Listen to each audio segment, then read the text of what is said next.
Welcome to the Workies podcast, the ultimate podcast dedicated to navigating the dynamic landscape of the home service industry. Delve into the world of business strategies, innovation, and growth as we bring you insightful discussions on the latest trends, success stories, and expert advice. Welcome to another episode of Workies Unplugged, where we delve into the strategies and stories behind successful service businesses. Today, we have a truly exceptional guest, Derrek Hofrichter from SBE Service Business Evolution, LLC. Derrek is a business coach, trainer, and leadership and communications specialist at SBE, an industry-leading training company dedicated to sharing the best systems for growing a successful service business. Derrek brings a wealth of experience as a business owner, communications professional, and athlete into his coaching and training. Having founded and grown a successful fitness coaching business from a solo enterprise to a team of 20, Derrek knows firsthand how to inspire and motivate teams to achieve their goals. With his background in communications, from political speech writing to serving as a director of communication, Derrek understands how limiting one's beliefs can stagnate one's growth as a successful business owner. In this episode, we will explore stop your limiting beliefs and get out of your own way, diving into Derrek's unique journey and how you can overcome your limiting beliefs to unlock your true potential. Welcome, Derrek. Thank you. We're so excited to have you. Thank you for taking the time to be on here today. Absolutely. I'm really happy to be here. Me too. So I know I just introed you a little bit, but would love to hear a little bit more from you about your background. Yeah, it does seem like my background is kind of all over the place a little bit. There's kind of some themes there, but originally I wanted to get into politics because I thought that was how I could have the biggest impact on the world. So I majored in political science. I worked at the federal government level in the White House and stuff for a few years. And then at some point I made the switch, after about 3, 4, or 5 years, I made the switch into the private sector, did some nonprofit, usually communications based.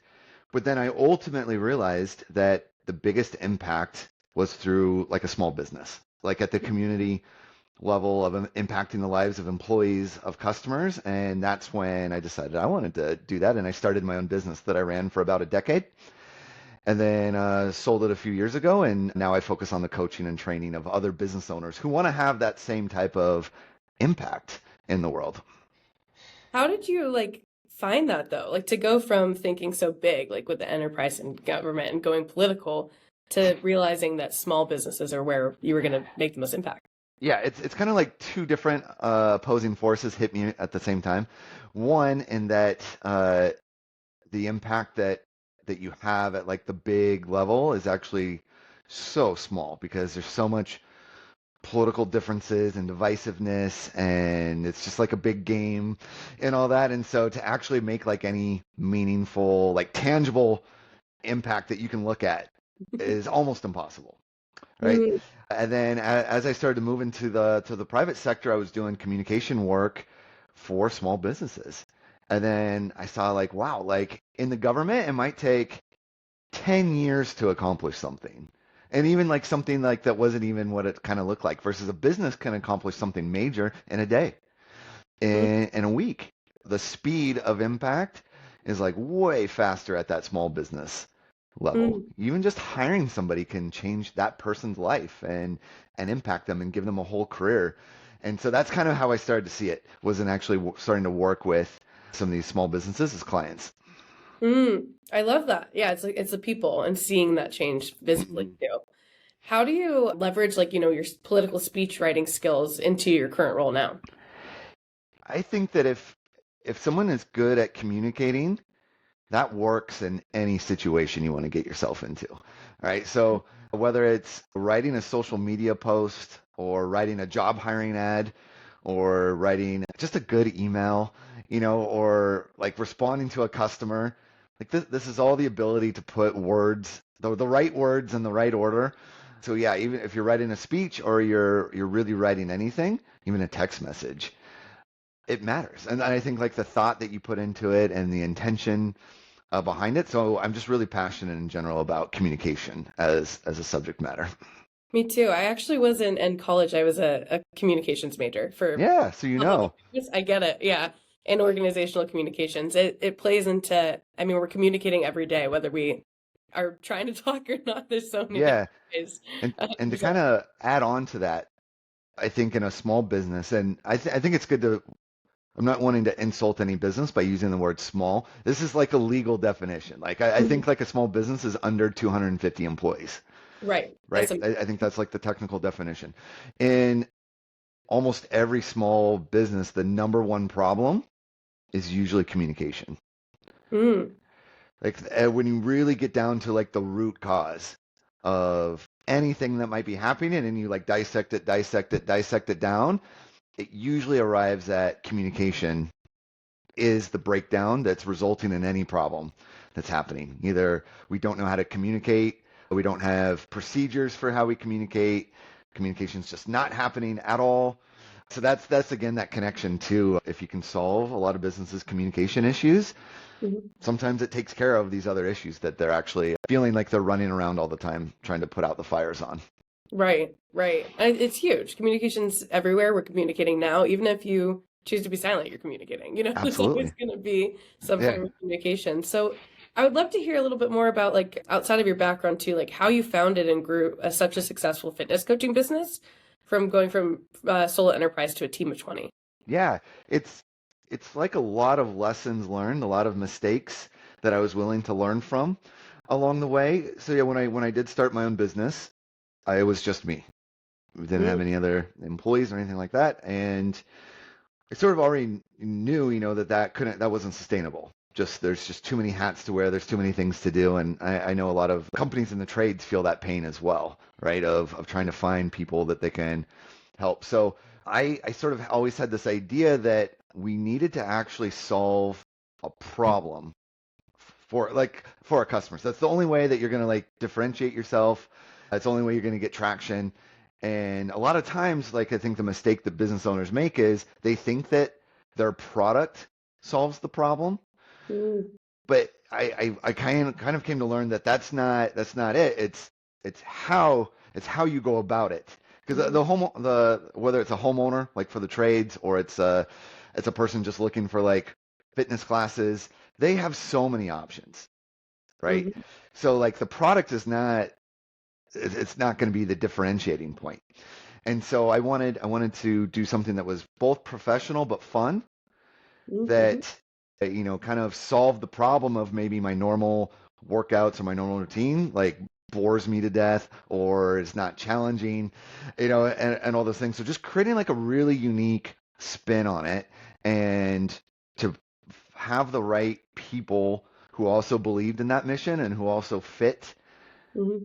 that as well, so that we could truly deliver like a unique take on the model. And so that was sort of like my big lesson, and it took me many years to learn that. It wasn't just like I knew that going in. Like I struggled. I was like, why is this not working? People want my product. Why is that not enough? And I had to go through, oh, it's because it's not the product that solves the problem. It's the whole approach, and it's how you do it, and it's the impact and the memory and the first impression, and that's actually what solves the problem. Yeah, I think that's huge, right? The how. That's like the Hmm. biggest thing. And it sounds like you're implementing that in your coaching day to day now. So like how would you say like over the years your experience has helped shape how you're coaching then? Yeah, because now I've been a coach and trainer here at SBE for about 4 years. So I've met with a lot of owners there in the trades, primarily HVAC companies. And I think for a lot of them, when they started their company, they had a very clear reason why they were doing that, right? Mm-hmm. Like there was something that happened or something that they felt was not being provided. And they had this thought of, you know what, I'm going to start my own company and we're going to do that. And then as time goes on, they forget that. They forget that thing that really like fired them up, Mm, and really like got them so passionate about creating this brand and creating this new company. And they've just forgotten because they got into it and they got into the cycle, into the routine, and they might even just be burned out. And yeah. so I think me remembering that as a business owner helps me like let's find that spark again. Like let's find that why. You mentioned the how you do things really important, but even before that, why you're doing this Mm, is really important because if you don't have a good reason why, just go work for somebody else. You'll, Mhm. it'll be less stressful. It'll, you won't have to worry about all these other things. Like there was a reason though why you're not doing that, why you wanted to go out and you've forgotten it.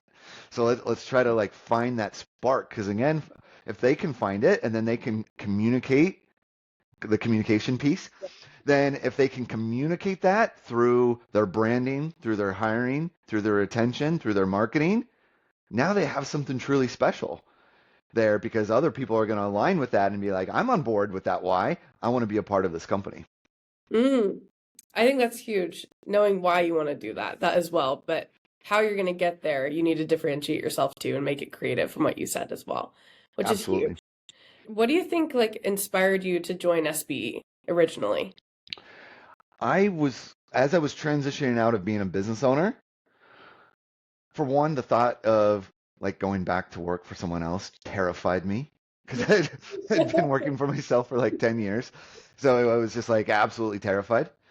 And unfortunately, like at the timing of it, I was in a position where I could take my time and be picky. So, I looked at a few different industries, I looked at a few different companies, and there was just something that felt right about SPE when I met with the different people and they just gave me that feeling, right? Of I think this is where I think this is it. I think this is where I need to go. Mhm. And when we talk about like what makes companies unique and is there a vision that we can look at, and be like, I want to be a part of that. Like I went through those things as well. So that I think that more than like the work that they were actually doing or any of that, for me it was more about I need the right fit. I Mhm. 100% need to find a company where my values align, my my outlook on life aligns, and all of the things, and I was able to find that with SBE. Yeah, sounds like their why was it was a good why for you to get on board with them. I love that. What about like, because I know you mentioned that it just was like a feeling that you had to, but like what would you say their style of coaching and like what services drew you to them? Yeah, it's a great question because there's a lot of coaching and training organizations. There's a lot of places where I could go and be a sales coach. But there's so many different feelings about like a philosophy around that. There's different schools of thoughts and everything. And so what really aligned with my own way of doing sales and background in sales was this idea of a very like consultative, not pushy, not aggressive, power the homeowner, ask a lot of questions, have high emotional intelligence, have a lot of empathy. Like that's what I believe. Like that's I don't want to be a part of an organization that's pushing like you can call it unethical, unethical, and not necessarily fits into that box, but where it's just things that I wouldn't do myself. Like, Mm, right? How am I supposed to get up in front of a group and teach sales techniques that I personally wouldn't do? But it's just the way that the organization does it. So I'm in a spot where I can teach the same concepts that I applied as a business owner. I can teach the same philosophy that I used. I can teach the same selling techniques that I use mm. and that I feel good about using. Right. So the moral aspect of it too, of choosing something that you align with too. I think a Yeah. lot of people will like listen to that and realize like, oh yeah, like I need to be focusing on the alignment that comes with like either joining another company or even my company, like the culture that I'm creating. Hmm. It's important about the people that I attract to. There's so many different avenues that matters Yeah. into. And even if you extend it out to like how should an HVAC company, a plumbing company, a trades company choose a coaching and training company? Hmm. Like they should look for that feeling, right? Of this fits. This aligns with how we want our brands to be represented. This aligns with the type of people that we want to work for us. Yeah, because there does need to be alignment even there at that level, just like with hiring an employee. Yeah, for sure. It's like when you're saying getting a feeling, the song was like, I think it's like Black Eyed Peas. It's like, I got a feeling. Yeah, yeah, yeah. Yeah, that's right. That's what you got to feel. Yeah, it's like you can't necessarily like clearly define it. It's just you know it when you see it, right? Type of Yeah. feeling. Yeah, it's kind of like in when you or like I guess like I'm thinking about dating, for example, when you're going Hmm. on dating or dates or meeting like new people out, you can kind of just feel if there's someone that you connect with that you can relate to or within a second. It's just it's the feeling. We should have like a game Absolutely. playing in the background here. Yeah, that's right. But sorry, I just saw that too. But I also know that obviously we're talking about a lot about feelings. We're talking a lot about how important it is for you to align. But I think at the root of that, which goes back to what we were talking about in the beginning, is communication. Hmm. It's a key theme in what we're talking about in your work as well. So why do you believe effective communication is so essential for business improvement? At the very beginning of communication, right, we have to know what it is we want to communicate. We need to have like clarity around what it is we're communicating. So if we think about like the purpose of a owner of one of these, any company, but we're talking about the trades. What's the purpose of the owner, right? We know what the purpose of the technician is. We know what the purpose of the CSR, or the dispatcher or the installer. Like those are more obvious purposes. But a lot of times it's a really like vague gray area for the owner. Like, should I still be in the field? Should I not be like? And if we go back to a communication standpoint, it's in my opinion, it's kind of like the pilot of an airplane. Mm. And if you're going to want to get on that airplane, you're going to want some things communicated to you, right? Or if you're going to feel comfortable being on there, you're going to want some things communicated to you in a Mm-hmm. very clear and simple manner. You're going to want to know, where is this airplane going? Yep. How long is it going to take us to get there? Are we expecting any turbulence or, anything out of the ordinary that I should be aware of? Mm-hmm. You're not just going to go and be like, I don't know where this plane's going, but let's hop on. And like, it's just Mm-hmm. not going to happen. Mm-hmm. And so if you think about that's the purpose of a business owner, is to be able to be that pilot and say, this is where we're going. And and this is how long it's going to take to get there. It might be a little bumpy, but we're going to maybe have to figure out some things, in the air, but we're going to get there safely and, and all those things. And unfortunately, the pain of a lot of business owners is they couldn't. There's no way that they could communicate that. They don't. They don't have the background, the training, the right data, the info. It is a little bit more of a let's take this thing off and find out, right where it goes. So that's a communication standpoint, to be able to utilize the tools that you have and very clearly communicate those type of things. That is the building block of culture in a company. That is the building blocks of, again, the how we're going to do it. There's a lot of ways to fly this thing from here to there. We're going to do it differently. Here's why. And so that, I think, is kind of like the theme here and even kind of get into the mindset of who we aspire to be along the way as well, that we're not currently right now as well, to be able to communicate that. Yeah, I love that. I really like the plane example. I feel like that paints such a clear picture of what that's supposed to look like. And I was thinking about when you're talking about it, like whenever I go on a plane, if I don't hear like we've hit the 10,000 feet mark, Yeah. like, what's going on? Because I'm used to that being like the plane culture, Yeah, right? and That's really communication's not a one-time thing, right? Mhm. It's not just the beginning announcement. You want the, hey, we've hit here. It's now safe to get about and move around the cabin, or hey, we heard that up in a few minutes we're going to hit a little rough patch, so we're going to turn on it. Like, you want the ongoing, hey, we're 30 minutes away, so start to put away your like, it's not just the one-time communication. It's the continuous, ongoing communication as well. Yeah, and the expectations that get set with that and the culture, like it's even like I think some like nonverbal, I guess, like communication too. Like if I hear that ding, I already know that my seatbelt is off, you know? Yeah. So, Well, even this, let's extend this metaphor out further. Let's say you're on this airplane, it's cruising at 30,000 feet.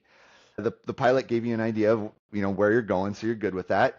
And then, like, at some point on this flight, like, the bathroom door is broken, and somebody on the plane complains that they can't lock the bathroom door. Okay?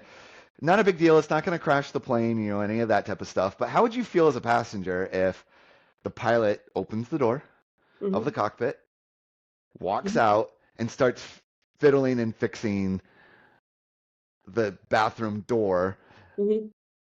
You're probably going to have some questions Yeah. here, right? Who's flying the Like, plane? yeah, who's flying this thing? Like, what if something happens, and like, really, is that the most important thing, Mr. Pilot, that you should be working on right now, but this Hmm. is this is a small business.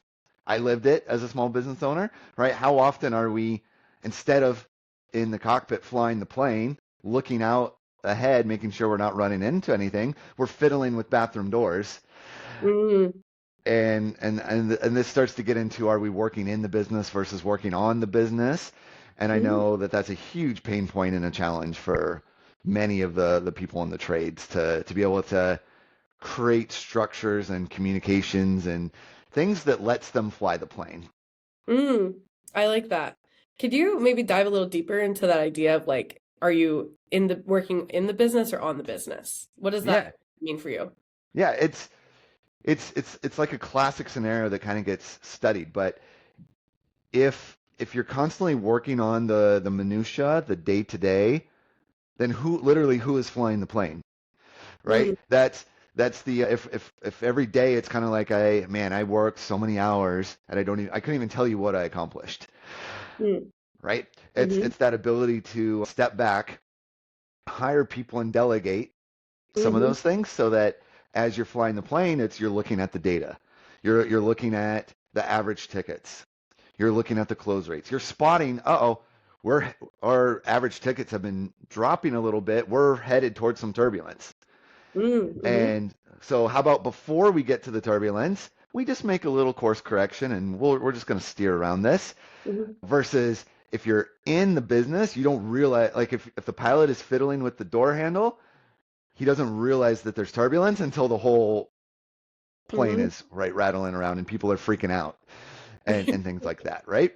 Because Right. again, if you were actually up where the pilot's supposed to sit, maybe this whole thing could have been avoided, or maybe we could have changed altitudes and minimized it versus just like right into the worst Right. of it. So that to me is like the metaphor best of how to explain in the business versus on the, to get really literal. Mhm, If we have an owner of a plumbing company or a locksmith company or a HVAC company, and every time there's an issue at a house, they're running out there and helping do the repair, or they're just going in and they're running the calls all day. mhm, Who's looking at the P&L statement? Who's looking at the marketing reports? Who's looking at, are the job ads working or not? Who's sitting down and listening to the employees and hearing maybe there's some issues happening? The answer is no one's doing it, right? Just like no one's flying the plane if the mhm, pilot leaves the cockpit. mhm. Gotcha. Okay, no, that makes a lot of sense.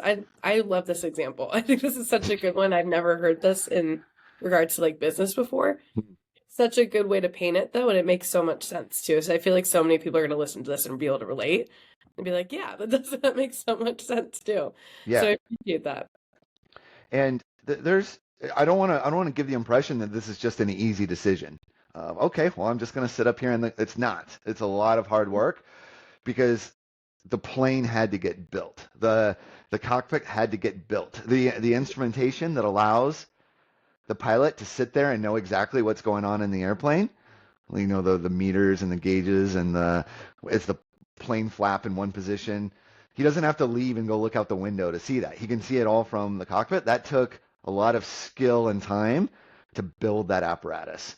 And Hmm. so business owners can build this, but it does take work. It does take time. It does take, utilizing a platform like Workies, like what tools are in there that give us that instrumentation, like the cockpit of an airplane. Yeah, it's a lot of moving parts to be able to get to that point where you're flying the plane, right? Yeah. And I think that that's multifaceted reasons for why what issues that maybe people might run into. Um, so I know that like a lot of people might have some like limiting beliefs before they get to the point of flying the plane, right? So Yes. what would you say are like some of those limiting beliefs for people? That there's such a good connection because it probably is limiting beliefs that are keeping them from flying the plane or Hmm. keeping them from building the apparatus. And so I think it's good to discuss this idea of what a limiting belief is anyway, because maybe people have heard of it or they haven't. But it's basically anything that you believe to be true. It's not true. Like we could get evidence that it's not true, but that almost doesn't matter. If you believe it to be true, it will be true. Mm, okay. So like if you believe that no one wants to buy a service agreement or a maintenance agreement, Mm-hmm. That will be true for you. Right. It's objectively not true. I could point to so many companies that sell the sell them nonstop, have no issue selling them. Mm-hmm. They believe something different. They believe that homeowners want these. All right. Mm-hmm. But Mm-hmm. if we believe that no one's going to want them, that will be true. And I'm not talking about like, it's not like manifestation or like tapping into like some like, mystical type of deal. It's just if that's what you believe, you will find every reason to not get better at it, to not work on it, to not fix it, to not improve the way that you sell it. Because anytime someone doesn't buy it, you'll just say, see, I knew it. Why am I even trying to do it? Yeah. It's perception. It's the Yeah. perception you have. Mm-hmm. So if we extend this to like the pilot and everything, right? A definite limiting belief is there's no way that I could just pull myself out of the field. Mm-hmm. It's not true. I work with business owners all the time that just like a like cold turkey light switch, just boom, they're out of the field. But Mm-hmm. if our limiting belief is like that's never going to work, it's not going to happen, that will be true for you. It just 100% will be. So it's these things that we believe. Because we believe them, we make them true, and that limits us. So Mm-hmm. that's why it's the limiting belief. So Mm-hmm. there are so many. Like I can't charge that price for this. That's a limiting belief. I marketing doesn't work. That could be a limiting belief. Doing a call ahead. That's not that doesn't work or that hasn't worked. That's a limiting belief. Mm-hmm. Because again, if we could point to somebody else who's doing it and doing it well, that refutes the Mm-hmm. idea that it's not going to work. But even though like I'm self-aware of this topic, we're all guilty of this.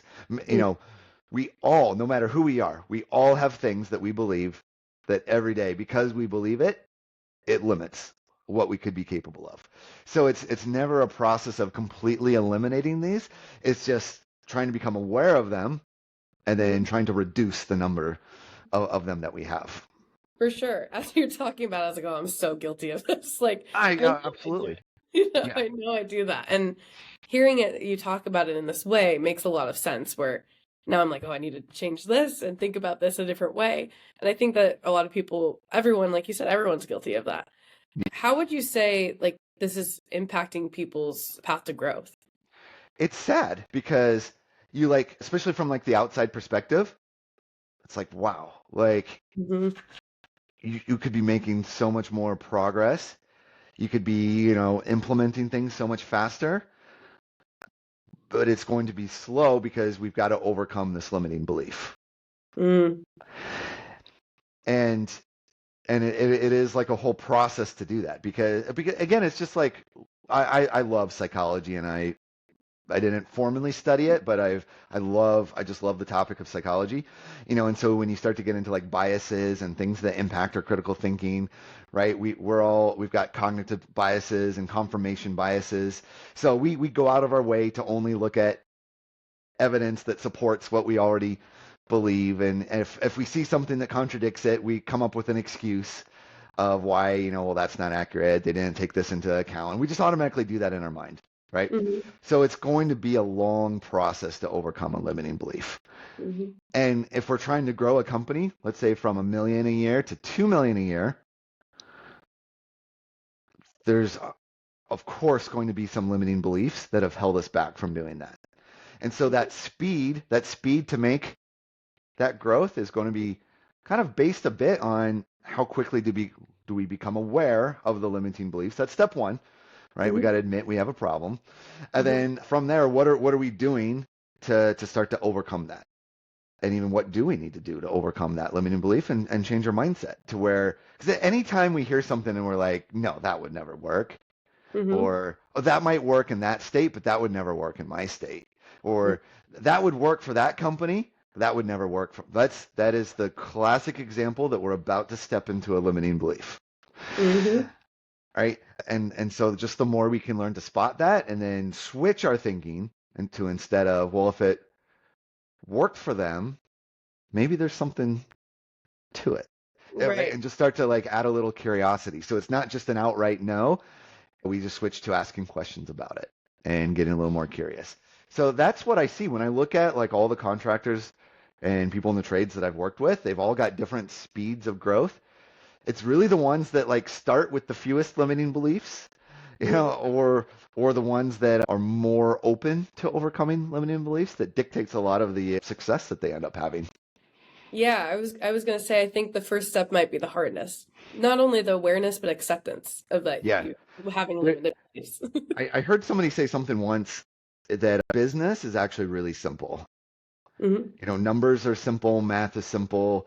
Charging what you should charge is actually kind of simple because you have your costs and then you have, there's a number of things that are actually pretty simple. Hmm. But people are really complicated and messy. And so the problem with, yeah, me too. The problem with most business models, like the business model on paper, is sound. It's Hmm. perfect. Hmm. If we do this and we do this, profit. And then in reality, it doesn't play out that way because the business model requires people. And Hmm. people are complicated. They, right, again, with the limiting beliefs, the mindsets, and just, the different things. And so as a business coach, I'm really more like a people coach, Hmm. right? Hmm. It's more about the understanding the mindset and working on that because you can have business conversations quickly just to show the math. But yeah, Hmm. the adoption of it and the mindset shift, that's the complicated piece. Yeah, for sure. So if someone's open to it, right, it's a little bit easier to talk with them about it. But if someone might be listening to this, for example, and might be like, I don't have that, Like how do you help them overcome that mindset?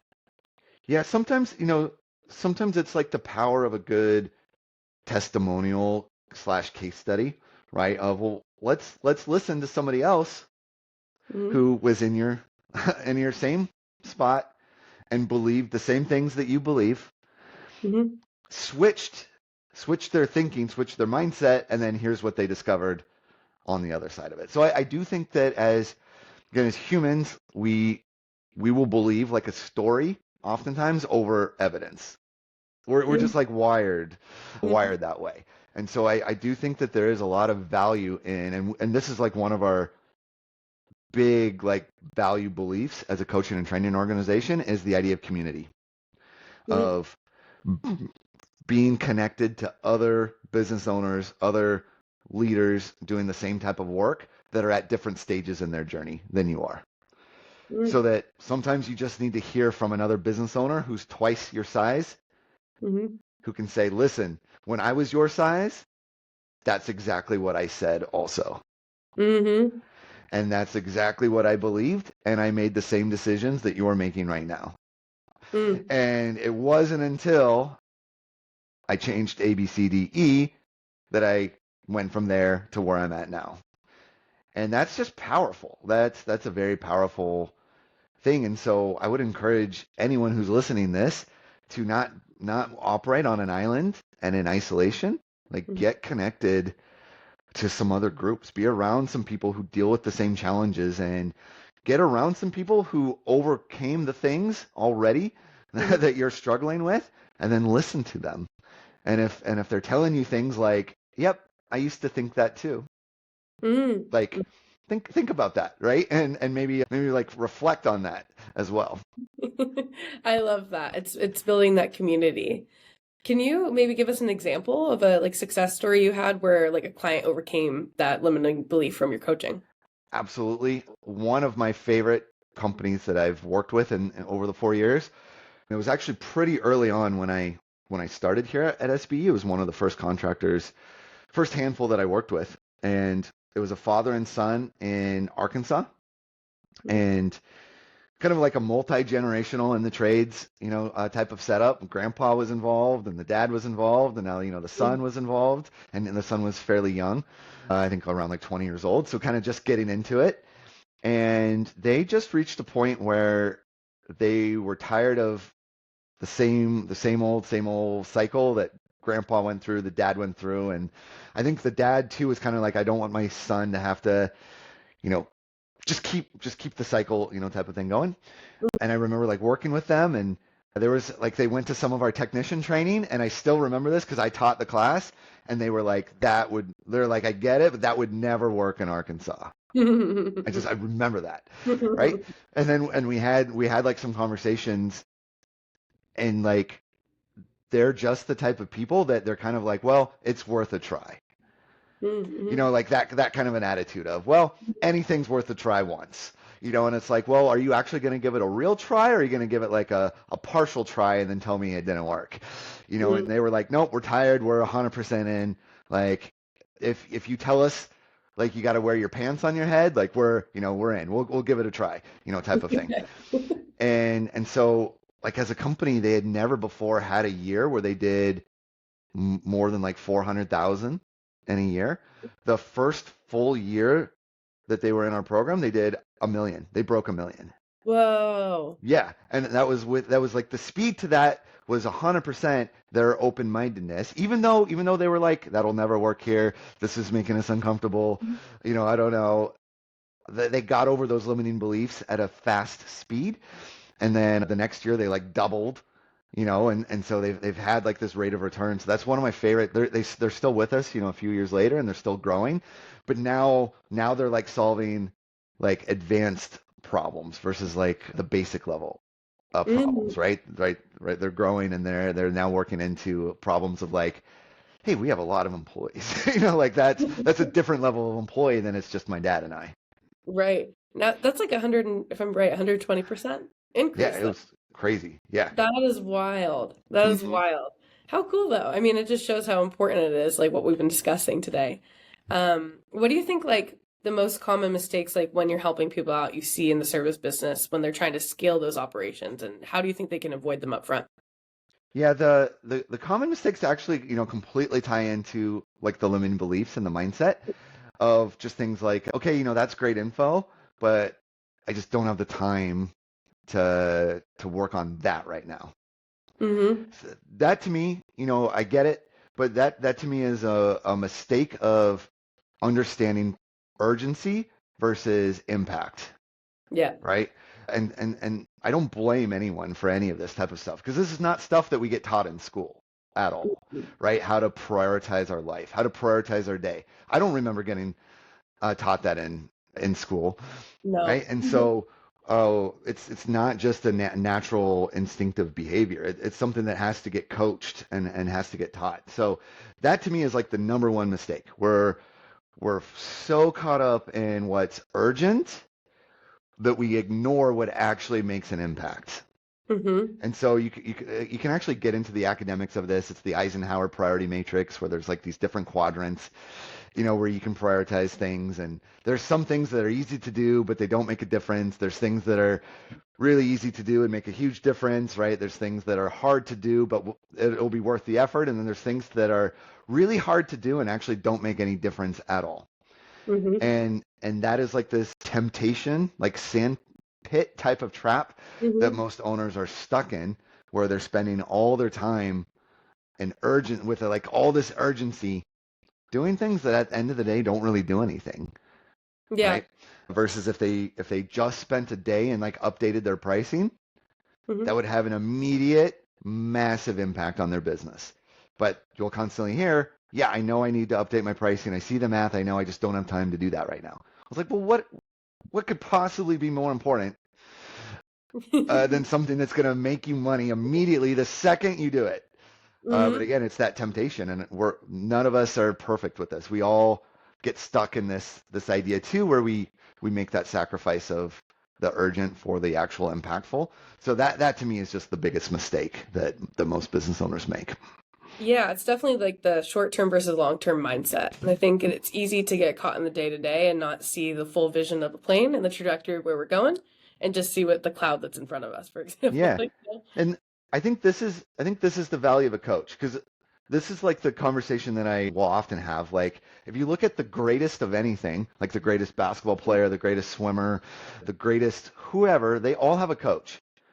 Mm-hmm. And we could say like, why? Like at this point, they're way better than them at it. Like, what could they possibly learn? Like what could LeBron James learn from a coach, or what could Michael Phelps learn from a swimming coach? He's the greatest to ever do it. But that's not necessarily the point of a coach, is to like tell you things that you don't know. right? Mm-hmm. It's like the point of the coach is to like remind you of things you already know and to ask questions like, is that the most important thing to do today? Right? And to point out the blind spots that we have. Mm-hmm. Like that's the value of I think being a coach because I think like a good coach could coach anyone on any topic or any industry without having specific knowledge of that because it's the human, right, that Mm-hmm. needs to be coached, not the product Or the process for or the sure. process. Yeah. Yeah, yeah, for sure. I love that. I think that's, you can tell evidently how focused you are on people too, just by talking to you and how important like it is. You can see that you really want the people to succeed, and I can tell that that ties back to your impact too of like why you want to work with small businesses. I would love to hear from you too, like, maybe like a story that of someone that might have been a little bit harder in the beginning that got to that point that you wanted them to get to, and like, how do you feel like management software maybe played into helping service businesses streamline too? Yeah. There's a number of examples that kind of come to mind, but basically like when you start working with a company, there are just like some basic foundational type of things. Like, does the business have this or not? So yeah, when I do start working with a company that maybe is not using a software Mm-hmm. and I don't know, like filing cabinets and sticky notes and written invoices, that is super challenging, right? Mm-hmm. Because there's like so many things that they want to work on, but you just know in your coach brain this will not be sustainable. This will not. We will quickly outgrow this capability, and even that there's limiting beliefs. Well, I've never used one before. It's going to be too complicated, and this can go from just the ability to collect payment, how we collect payment. This can go from how our phones work, and are we able to record phone calls? Are we not? Are we able to log these type of things? There's just like so many things that technology can have a huge impact. Because I've even seen the scenario where someone's got all the technology and they've kind of like stumbled into a pretty good spot just because the technology is carrying a lot of the Mm-hmm. workload as well, and then they kind of reach a maximum point where now they need some coaching and training on top of that and how to better utilize it. Mm-hmm. But yeah, when someone doesn't have kind of like the basic tools to do business, Mm-hmm. that's tough. Like I sort of feel like, well, we're stalled. We're kind of stalled right now. And so that is always like one of the first series of questions that I ask anyone, like, how do you handle this? How do you take payments? How are you how if one of your technicians goes to the house and it's X part, how does that tech know what to charge that Mm-hmm. homeowner? Right? Yeah, those are. I know I'm being like I'm lumping a lot of people under the same example. It's just a very common set of Mm-hmm. challenges that make it very difficult for a company to move forward. It'd be sort of like we're trying to pick like the color of paint, but we haven't built the house yet. Right. Like we're getting way ahead of ourselves here. And yeah, and the house being those basic foundations. Can we track our customers? Can we Mm-hmm. collect info about our customers? Can we store that in a place that we can pull lists and it's accessible? Because that's going to influence how we market. That's going to influence, our ability to keep the board full year round. Do we have consistency in our pricing? Yeah, all of those things are going to be huge challenges to making any traction towards any business owner's goals. For sure. Yeah, the foundation's always going to be the number one. But we do like the paint. We do find a lot of people looking at paint first, right? Yeah. Because it's the fun part, It's the It's fun. way more fun to choose the paint color and you get to see it. A lot of you get to see that the house was not painted and painted. It's way more satisfying. And there's a time and place for it. But yeah, we got to build the house first. 100%. I love that. And I would love to hear from you too, like, how do you stay like current with like the industry trends and be able to evolve your training based off of that to make it effective and relevant for people still? I am a consummate learner. I can't help myself. And that's actually like, I mentioned fit. That's one of the core values of SBE is we just call it driven.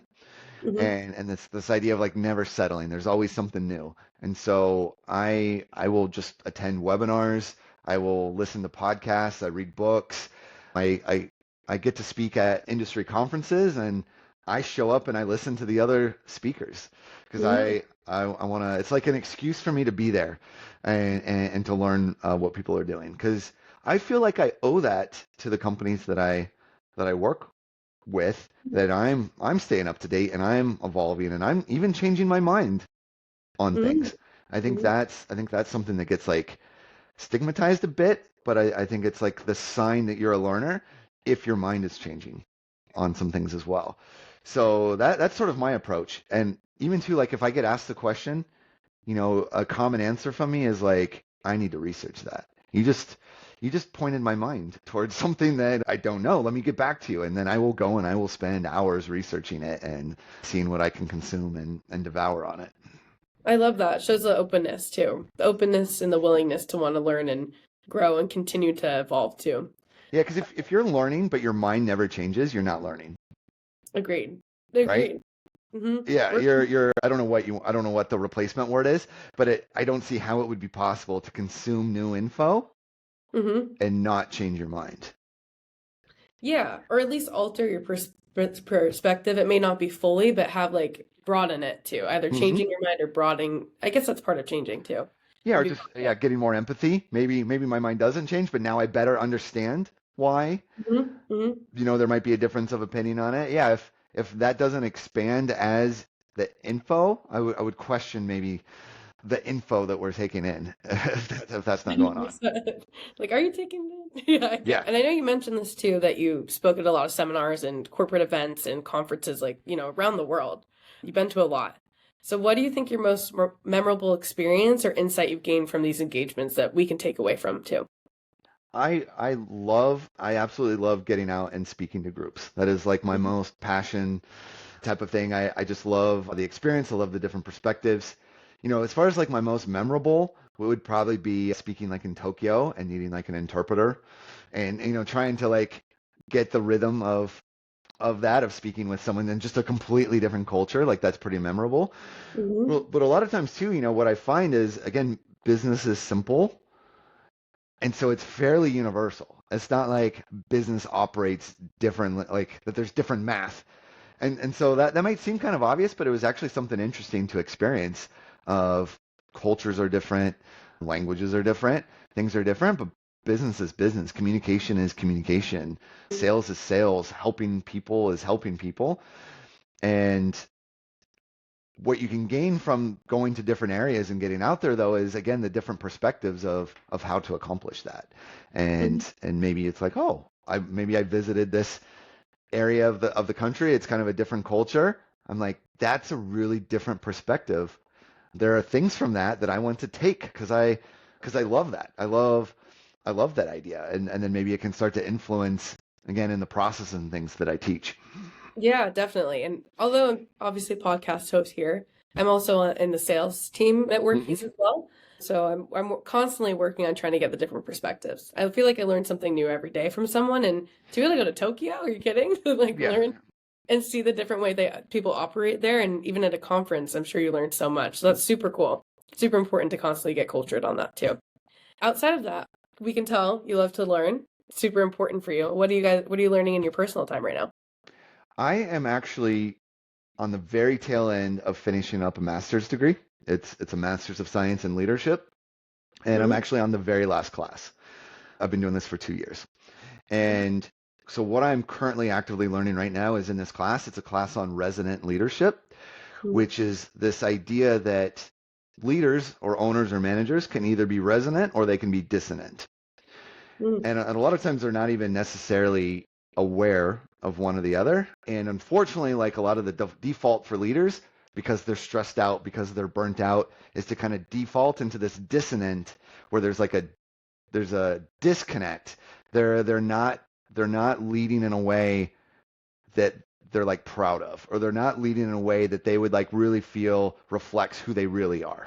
And so they might say things like, man, I hate micromanaging, but right, and then Mm-hmm. and then that's the dissonant part, right? Or I hate being the bad guy, or I hate being whatever, but that's the Mm-hmm. dissonance that Mm-hmm. goes into.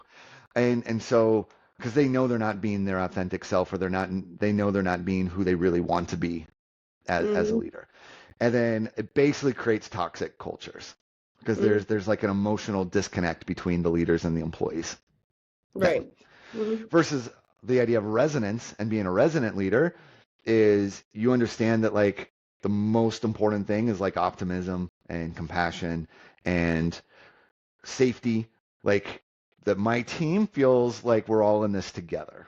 Like that's a resonant leader. And so there's like a different shift where it's even though I'm stressed out, I'm going to protect my people from that feeling. I have emotional intelligence and capability of managing, and I have healthy outlets for managing it. So it doesn't come out as micromanagement. It doesn't come out as an argument. It doesn't come out at yelling at somebody. It doesn't come out as negative criticism all the time. So that's actually what I'm studying right now is that idea. Wow, that's really cool. I feel like I might have to look into that now too. I would love to learn more about that. So I might have to hit you up for that later too. Absolutely. It's I like it at the tail end because I realize like I've been spending 2 years studying the science of leadership in this master's degree, and it's like everything now is coming together. Like all the skill sets that we learned along the way, all the like strategy and critical thinking and emotional intelligence and communication and all like the different skills are now culminating in this idea of you're gonna lead in the world, and you're either gonna be resonant or you're gonna be dissonant. And basically, which do you want to be? You know, and even when like I reflect back, like a lot of this class is kind of reflecting back on experiences that we've had. I mean, like, oh, the reason why I was such a high performer and did everything when I worked for that person is because they were a resonant leader. And then the time that I feel like I was just in slumps all the time, I was frustrated, I was burnt out all the time, I felt like I wasn't at my best. Oh, that was a dissonant leader that I was working for. One brought out the best in me, one brought out the worst in me. And it's kind of interesting to put all the pieces together now. I feel like it's a good way to kind of wrap it up too. It's like, who do you want to be? I think that's what it goes down It to. ties in again to limiting beliefs because maybe even someone is like, well, maybe they have a limiting belief about their leadership ability. Like I'm not a leader. I'm just I just work with my hands, or things like that. That's a limiting belief. Anybody can be a resonant leader. Yeah. Any like last advice before we sign off here today, or I guess closing notes that you would want people to really key into and listen to? My advice for anyone listening to this is whatever challenge you have in your business, there are other people who have gone through that before. Again, business can be lonely, it can be isolating, it can be depressing at times, it can be stressful, but it doesn't have to be so lonely and alone. So, whether it's attending webinars from Workies or, listening to this podcast, just start to like connect to others and listen to the stories of others and don't feel, even though legally, technically, it's like a solo enterprise, it doesn't have to be that way. Like connect yourself with other people and just learn, open your mind and like shortcut the mistakes by learning from someone else's mistakes. I love it. Thank you so much. I really appreciate your time on here today. I feel like today was so insightful just for myself, and I think everyone else listening will take something away from this too. So I really appreciate your time on here, and we'll have you back hopefully in the future on the Workies podcast. I would love to be back. Thank you. Thank you. Thank you for tuning into the Workies podcast. We hope today's episode has provided valuable insights and inspiration to propel your business forward.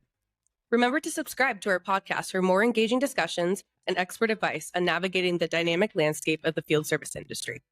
I hope you got to unplug a little with us. Until next time, keep innovating, growing, and delivering exceptional service. We'll see you in the next episode of Workies Unplugged.